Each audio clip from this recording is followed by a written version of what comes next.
жалы қара ошағы сәл суып оттан қалған ба?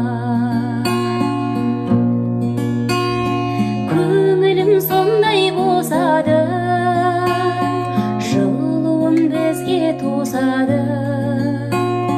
Қазаны оттан түспейтін, қызуы қайтып өшпейтін анамның жаққан ошағы.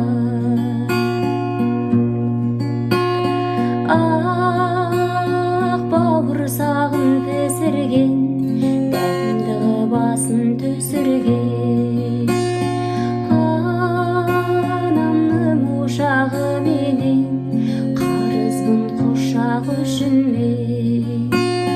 Түтіні түзу шығатын, күйесі кие жұғатын анамның қазан ошағы бәрінен биік болады.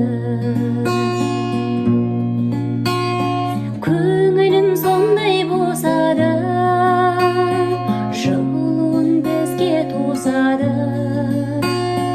Қазаны оттан түспейтін, қызуы қайтып өшпейтін